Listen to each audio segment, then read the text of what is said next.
Jeg må lukka ta som åt i kveld Arnefersong til Guds navn. Guds navn ikke Jave. Guds navn Jehova. Guds navn samansett av 4 bokstaven, opprunalia, 4 tjalljøven. J, H, V, H. Ikke W, men V. H i endanen. J, H, V, H. Vårt du av at J en hebraiske bokstaver? Vårt du hvordan han øyder hebraiskon? Han øyder J. J og D. J. Vi får akkurat J fra hebraiskon. Anki man sier J til okkur helt anna. Det kommer okkur stand fra, men vi sier J til hebraist. Guds navn Jehova ta skrivast J, H, V, H. Og så det til, så skjoldjøvene kommet inn i middelen. Det vil jeg skrive annakort oppiver eller under. Jeg hadde nøyd oppiver, ja. Og det altså Jehova. Det hva det Det hva det er i ølder så langt etter som vi vet. Og Guds år var givet til jødanar, men jøden har vært faktisk i myrskrunnen siden i 70. Tar heva skriften så sjalt omkring jødare det sier, det ikke Jehova til Jave. Så har vi da alt sier for okkon, vet hva det Og her trett så det som jødar som sier at det Jehova. Men her kommet av synder av forvirring og i atlas tingene og i nødgjert og i middel jødanar. Åpenbart. Og som til dømes navn det sånn det brått hvordan det har vært uttala i det. Til dømes Elia har vært Eliah. Men i det det Eliahu. Du vet. Og nei, en grunn til at jeg vet altså. Mot målslige vet har vi sett at det kan bare være Jehova. Vi har igjen den. Jehova. Varst du hvor? For det første, han jøde øyder av hebraiskon Jehudi. Jehu, det det samme som Jeho. Så du, om du sier Jehova eller Jehova, det så rævla lydlemoner, det dialektmoner. Og et å detter ofta ned til et o, og det bare en sort, det lukka som framborren, til noe som brøydest, til noe hvis studera du mal, til dem jeg studera norrønt, vest-norrønt, søvna til norskon, ljøvbrøydingar og alt det her. Det sånne ljøvbrøydingar som at her, å blod til o, og sånne, det annakort dettur, smokkar sintur, det sånne nuanser. Jeg tål at onker sier at det Jehova. Ja, så var jeg vet altså bedre. Det altså opprunalige Jehova. Tog at Josva og Jeshua samme navn, og vi søtter til at skriften sier han skal øyde Jesus, tog han skal frelsa folk ut fra synduntorra. Og Jesus merker Jehova frelser. Og det vil si at Josva, altså Joshua, en eldre hotter enn Jeshua, men den opprunalige hotteren Jehoshua. Tu hever du Jeshua, det tykker og Jeho, men droppar åje, så det blir til Jeshua, men Joshua, det droppar eie, det hoppar opp til åje, det vil si Joshua. Men i King James Bibelen, her finner du ankertina Jehoshua. Du finner det øysene, ankertina stendet, altså Jehoshua. Jehoshua. Det vil si, Jeho en parster av navnet Jehova, og Shua så frelsa. Jesus kommer fra Jeshua av hebraiskon, og det merker Jehova frelsa, eller Jehova frelser. Døyligt. Jehova frelser, Jehoshua. Hvordan er det da å få jave på sjuras nær? Y-A-H-W-E? At du får med trygg for at tetragrammaton som J-H-V-H uttalast jave, det var det ikke mye håpe på. Vet du hva det er? Jeg skal fortelle deg hva det er.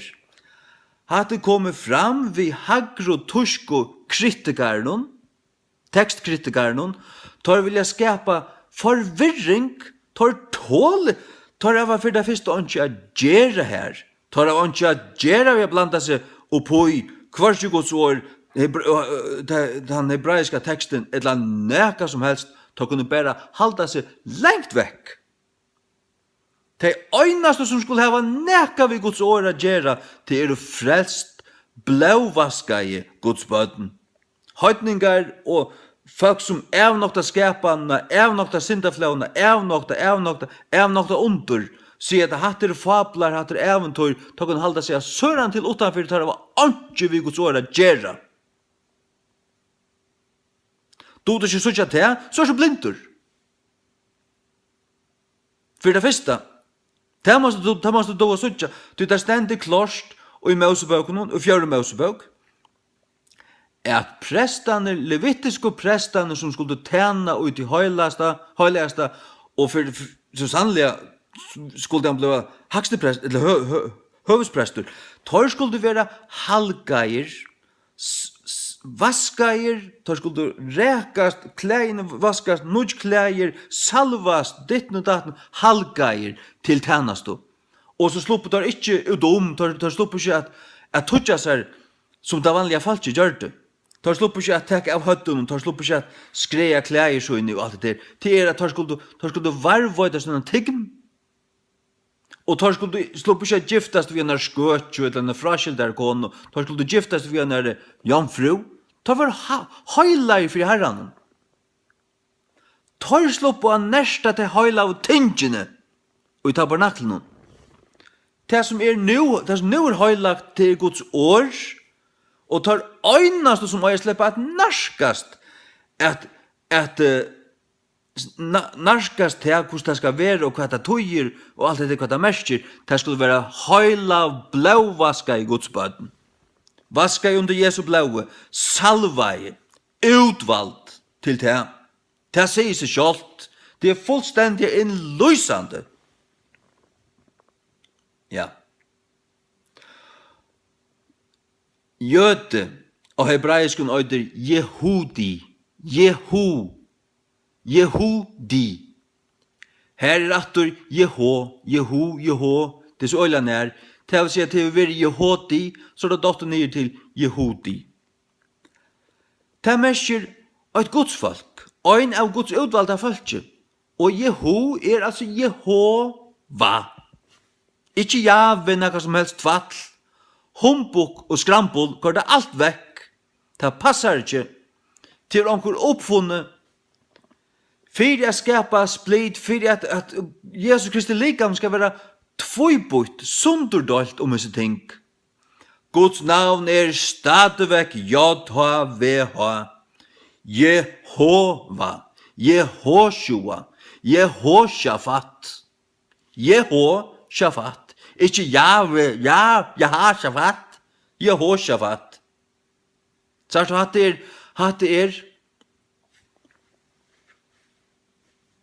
Hegelian dialektik, det hva det tar skapa et Babels virvar om Guds år. God ikke høvenderen et ørskimland. God ikke funnet på seg ørskimlandene her. Han skapte ørskimlandene, tungomal ørskimlandene ved Babeltårnet. Men det et tungomal som varvått fullstendig intakt. Jeg trykker til at tungomalet gonger helt atter til Babel, og i bøynarlinjo atter til Adam. Det hebraist Guds tungomal, det et goddommeligt tungomal. Og her skulle ikke vantryggvande kloddar, nekker som nokta Jesus, som heta Bibelna, heta God, kom og sia 8 år om nekka som helst, hva nekka merker, ta kunne pakka seg, ta kunne vende og i sand og øsko. Du kan ta kunne. Jeg vil ikke høre et klov i år som det er å sia. Guds navn Jehova. Jehova hva Guds navn er. Det er hans primæra navn. Han hever et annet navn som ja, J-A-H, eller I-A-H, J-A-H.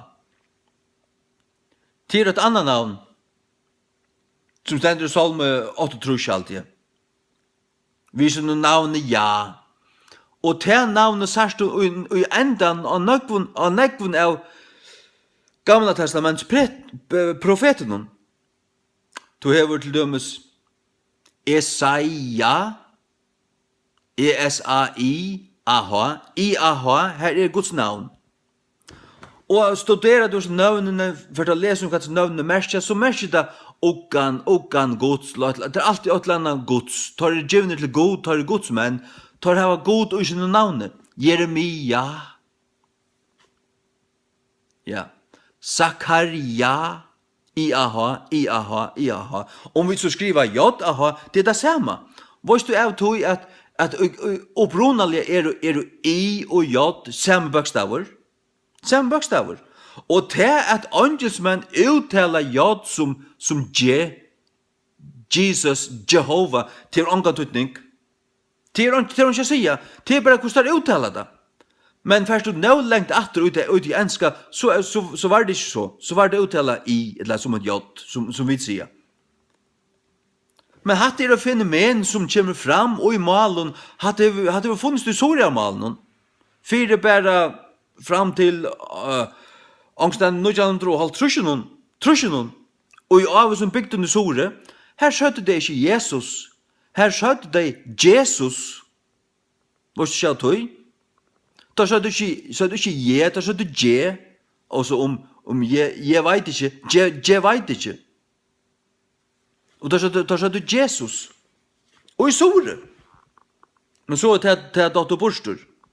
Så det er bare en spørning om hvordan dialekten er, hvordan uttalen er. Og så ønsker man sier Jacob, vi sier Jakob. Ja, men det er samme navnet for tog. Så hatte bara tvattl, og for du har lust etter sånn her vantryggvande klotten som melar vi NIV og NASB og alt det til å si at det er god av det Jave og ikke Jehova, så har du alt mulig. Pressar du det inn til der og spørst kvoi, så kommer der vi sånn støynbøyten argumenten at du møter om at, ja, men, at det kan ikke være Jehova, til at det er være Jehova, og du skal det skrives vi i stedet for, eller sånn i, det er noe tvattl. Til at åndsmanns uttaler Jehova som Jehova, det er bare en uttalespurninger. Men opprunalig har det vært Jehova. Jehova. Ja. Og så sier du til at Jeshua kommer, ja, men Jeshua merker Jehova frelsa. Og så er det Jehoshua. Shua merker frelsa, Jeho Guds navn. Ta sammanhenger ui, ta logikk ui, ta ordan ui. Ta fer ikke alltid ut i sataniska kokk. Og det er hva det fer hvis nir moderna i skolan. Ta moderna i skolan, at han har 800 for han fra Satan. Og tar tekster fra Satan, fra Alexandria. Og tar som er jonglere og pervertere Gamla testamentet. Josef Kittel og Rudolf Kittel tar var antisemitter. Rudolf blev högre med over Hitlers, men Hitler drep jødanar. Tar av ikke givet okkur retta tøytningen av nøkron som helst. Tar støyjan i helvete. Tar av ikke 8 år å si mer, tar kun halda munn. Jeg halde fast vid reformationsbibelen her som Guds navn er Jehova. Og den første spanska bibelen, hon sier øyne Jehova. Hon fra 1604. Ja. Så jeg vet hva Guds navn er, og jeg vil ikke høre et år fra nøkron, som sier meg noe annet. Jeg gav til ikke unga liggen, jeg vil ikke høre liggen. Jeg vet hva den kommer fra, og jeg sier at det liggen. Du kan halda munn og skruppe av. Du er ikke et år å si meg. Jeg vet hva Guds navn er, gjør så vel. Så rymelig at Gud gjør okkur sutt år, og vi trykker til at hette det. Alt fullstendig rett i King James Bibelen. Hette det rett teksteren. Hette Gud giver okkur sutt perfekte år i øynar bok. Men det øynaste tar ikke fingur rett. Det øynaste som moderna og tekstkritikarne måtte rette på til hans navn. Slukt blasfemist lost. Hatta skoiti ikke og jeg vil ånga tålseme fyrast her. Altså, du måst tåle okkara sjøvnar, men det tåle jeg slett ikke. Jeg tåle ånga liggen. Hatta satanisk liggen ur enda og i annan. Alt som at det er. Ja. Hatta egentlig, man gonger fra tusen fedrane gav okkur, man gonger fra reformasjonene, man gonger fra reformasjonsteksten, nei, tar visst ikke. Det er alt for kjærst. Det er ikke gonger rett manuskriptene, eller neka som helst, tar visst ikke gonger Guds navn, tar visst ikke.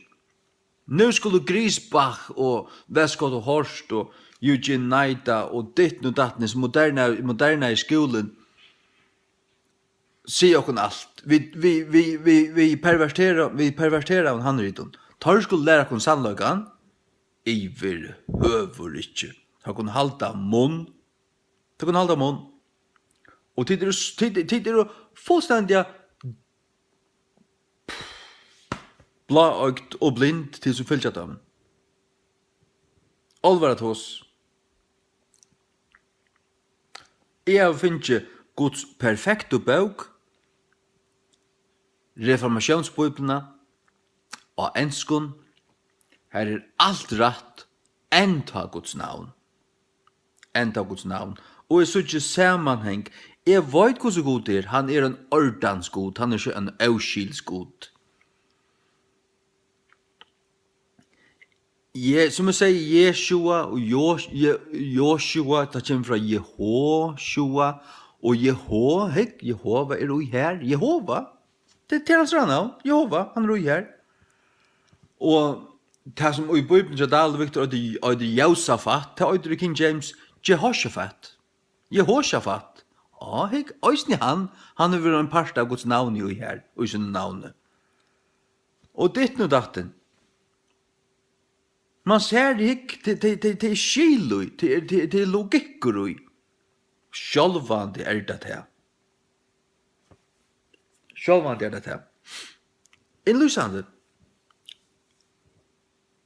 Og tja mer at færre borste fra tog standpunkten og for friskilt og halda til at du måste være gauvis og blinde menneskene, altså, djeva ta min og klappa ryggen og si at tikkar er lukka godt, eller du måste færre dialog ved at blinda patje med vår.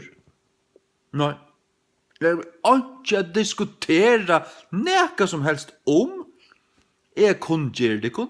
Det er det som gjør det. Fortell det kun sannløygan. Her er det neka som helst vit. Her er det neka som helst flimmer av Guds anda og du kan iver høver. Så vet at det sier det kun sannløygan. Det vet at det. Ja. Jeg sier det kun sannløygan. Guds navn er Jehova. Ikke J-E-H-O-V-A. Nei, det er J-E-H-O-V-A. Og ta hev du tjei bøkstavar. Tetragrammaton, tar 4 bøkstavaner. J-H-V-H. Ikke dobbelt V, men V. Og så kan man trutje bøkstavar inn i middelen her, så hev du tjei bøkstavar. Guds fullkomna navn. Ja. Og til at tar tål ikke Jesu Kristi goddomløyga, tar moderna av, og moderna i tekstkritiske skolen, tar kallast for higher critics, tar egentlig burde vi kalla det for lower critics, tar her nerifra, critics from hell, det hva der tar tål ikke til at Jesus god kommet i kjøttet. Det heter der. Tar egentlig at trygg ikke på Jesus Kristi goddomlega. Og tar teologer og frelster menn som brukar den alexandriska teksten og røyna for svære, tar kokbytter. Fullstendig forvirrer. Anki skilje dem. Tar